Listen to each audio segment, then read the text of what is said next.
Hey, welcome to the Live Right Now community conversation recap. We talked about how do we keep our goals, and there were some really powerful insights shared. The first principle that really struck me was the idea that we respond well to ourselves when we don't meet our goals. The participants talked about how we shouldn't make our goals like a task or an obligation, kind of like the way we think about homework or work assignments, but more like something desirable. Because if you think about it, oftentimes we think of obligation as something undesirable.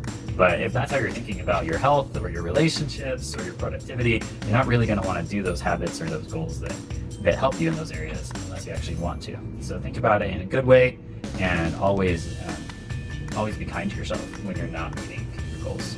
Going with that is the principle of starting again. That means that you don't get discouraged and you don't put yourself down, but you just start again. No matter how long it's been since you last worked on your goal, you just start again right from where you left off. For me, it's helpful to have a little paper on my wall where I track every time I work on my exercise goals or my drawing goals, and that helps me to see that, yes, I am making progress. And to me, it counts as consistency, even if I don't do it all the time, as long as I do it again. And each time I do it again, I'm being consistent with myself in that goal because I'm taking some time for it.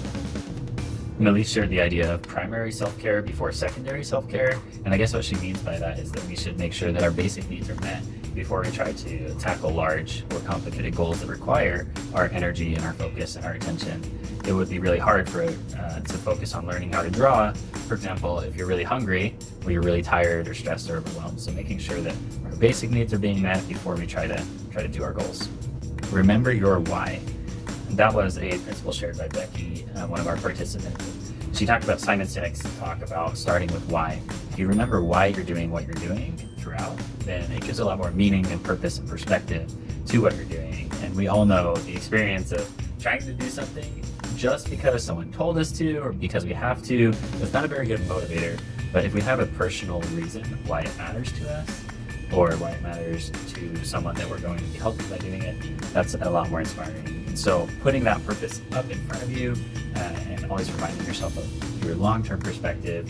There's a quote about that. It says, if you know your why, you can bear with any how. For me personally, I am working a job that I consider pretty lame, just working at a type of call center from home, but I have a purpose for that because I'm trying to provide for my family. And it gives me the time and the structure in my life that I'm able to use my time for other good things.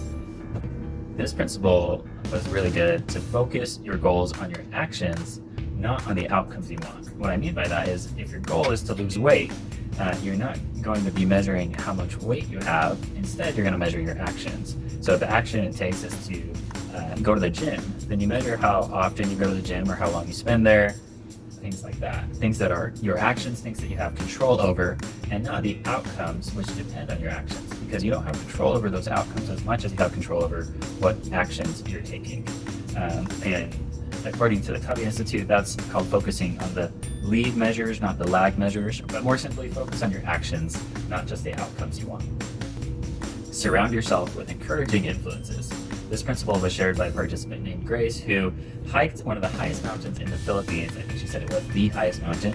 And the way she did that was she went with a friend, and her friend encouraged her, and she encouraged her friend. That even though they didn't feel totally prepared, they said, let's just do it. And so they went and they hiked it, and they had so much fun, and they said, we'll pay for it later, and they did. They were sore afterwards, but they had no regrets, or as people say these days, no regrets. It said that we are the product of the 5 people closest to us in our lives. And I think that also applies to the types of influences that we're taking in from the media, the music, and the places we go. What are the messages you're getting, and are they encouraging you? Are they helping you and pointing you to become the kind of person you want to be? My dad joined, and he said, TEAM stands for Together Each Achieves More. So remember that. Becky shared that if you don't have time to do your goals, then your goal becomes to make time for your goal. So for example, if my goal is to improve my health, then I can schedule out time every day to work on something for my health. And that way it leaves me open to ideas and insights and trying new things. And I'm not stuck with just one specific thing that I have to do, but I could just make that my goal to spend time on my health, or spend time reading or drawing or exercising. Whatever your goal is, you can just make the goal a certain amount of time that you spend on it. Focus on what you can do now and make it fun. Grace shared that she had a goal to lose some weight, but she didn't want to make herself exercise at a certain amount of time every day, and she didn't want to make it like a task. So instead, she just made it fun. She would dance and she would just have fun. She would go out and exercise, but just go on walks and stuff. And she was just active. She made it something desirable and something fun instead of an obligation and a task. And when she didn't feel like going, she just didn't go.